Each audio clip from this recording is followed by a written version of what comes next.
जय श्री माता जी। आजकल के व्यस्त जीवन में हम सब लोगों का ध्यान बाहर की ओर है, क्योंकि बाहर जितनी घटनाएं हो रही हैं वो हमारा ध्यान आकर्षित कर लेती हैं और हम अपने आप को भूल जाते हैं और उसी में खो जाते हैं। मगर हम कहते हैं कि उसमें न फंसो, आप अपनी ओर नज़र रखो, अपने आप को देखो, अपने शरीर को देखो, मन को देखो, बुद्धि को देखो और अपने अंदर देखो आपके अंदर क्या चल रहा है। क्योंकि जो बाहर जो आप देखते हैं तो आपको परेशान करता है, लेकिन आप जब अंदर देखोगे तो आपको पता चलेगा कि आप को परेशान बाहर नहीं कर सकता, आप अंदर से परेशान ही हैं। आपकी स्थिति ऐसी है कि आप बाहर में जो कुछ हो रहा है उससे आप उससे आप अपने आप में तकलीफ़ महसूस करते हैं। इसीलिए हमारा कहना है कि जब हम अपने बाहर देखते हैं, अपने अंदर देखते हैं, तो हम जानते हैं कि हमारे अंदर क्या क्या कमी हो गई है, क्या क्या खराबियाँ आ गई हैं हमारे शरीर के भीतरी अंगों में, जिसकी वजह से हम लोग परेशान हैं, चिंता है, स्ट्रेस है। तो ये सब जो कुछ भी होता है बाहर की वजह से आता है।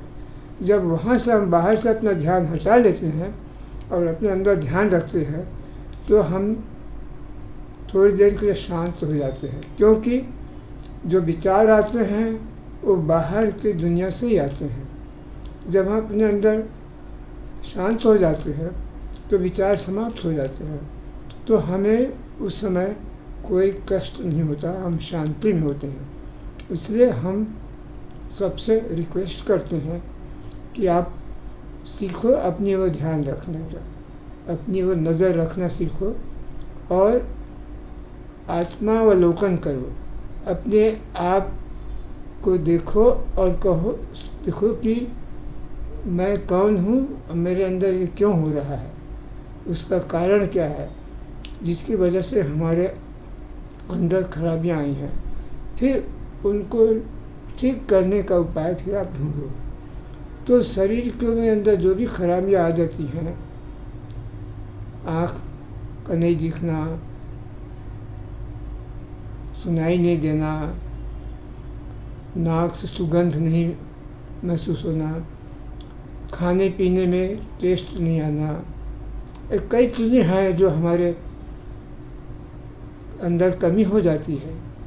ये क्यों होती है कि बाहरी जो हम देखते हैं, सुनते हैं, उसका असर होता है, क्योंकि हम उन्हीं में खो जाते हैं। लेकिन जब उनसे अपना ध्यान हटा करके हम खुद अपने अंदर देखते हैं तब हमें मालूम होता है कि हम इसे ठीक कर सकते हैं। तो उसके दो तरीके हैं, या तो बाहर डॉक्टर के पास जाओ या अपने अंदर कोई ऐसी चीज़ प्राप्त करो जिससे अपने आप ठीक कर सकते हैं। तो उसको करने के लिए जो कहा गया है योग, अनेक प्रकार के योग होते हैं, लोग भी करते हैं। अब कोई दौड़ लगाता है, एक्सरसाइज करता है, उसको योग कहने लग जाते हैं।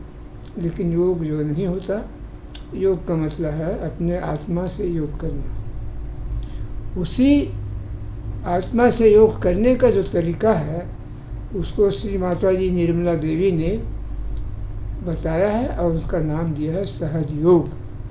तो सहज योग जब आप करेंगे तभी आप अपने अंदर जा सकते हैं और अपने अंदर के सब जितने भी अंग प्रत्यंग है उसमें जो जैसे हार्ट है, लीवर है, पेंक्रियास है, किडनी है, ये सब में जो समस्याएं आती हैं, पेट में है, वो उसको दूर करने के उपाय सहज योग में बताए गए हैं। तो सहज में योग में आकर के पहले आप लोग आत्म साक्षात्कार लीजिए, फिर उसमें अनेकों तरीके बताए गए हैं जिसे आपको कुछ कहना नहीं पड़ता। सिर्फ जो भी मेथड दिया गया है, बैठे बैठे ध्यान के जरिए ध्यान की पद्धति बताइए कैसे करना है, तो उसके ज़रिए आप जब करेंगे तो अपने आप आपके जो चीज़ें हैं ठीक होने लगती हैं। ऐसे बहुत सारी बीमारियां दूर हुई हैं और बहुत लोगों के अंदर की खराबियां दूर हो गई है। अब किसी को भूत पकड़ लेता है, अब उसको डॉक्टर थोड़ी इलाज करेगा, उसके लिए तो लोग साइकियाट्रिस्ट के पास जाएंगे, उनको भी पता नहीं है। मगर सहयोग में सबका इलाज है, जिसको कहते हैं A to Z सहयोग में इलाज है। इसलिए पहले हमारा पहला कहने का अर्थ है कि आप अपनी ओर नज़र रखना सीख लो पहले। तो उसके लिए आप कृपा करके श्री माता जी निर्मला देवी जी ने जो सहयोग की पद्धति दी है उसके बारे में जानकारी लीजिए। यूट्यूब में भी बहुत सारी वीडियोज़ आते हैं और सहयोग को दुनिया भर में लोग प्रैक्टिस कर रहे हैं और सब लोग आनंद में हैं, खुशी हैं। उन लोगों को कोई परेशानी नहीं होती, यदि होती है तो थोड़ी बहुत होती है और ध्यान करने के बाद वो ठीक हो जाता है। हज़ारों लाखों लोगों का अनुभव है। तो हमारी यही विनती है कि आप एक बार सहयोग को आजमा के देखिए, तो आपको अपने जीवन का अर्थ मिल जाएगा।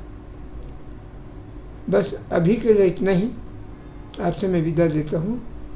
जय श्री माता जी।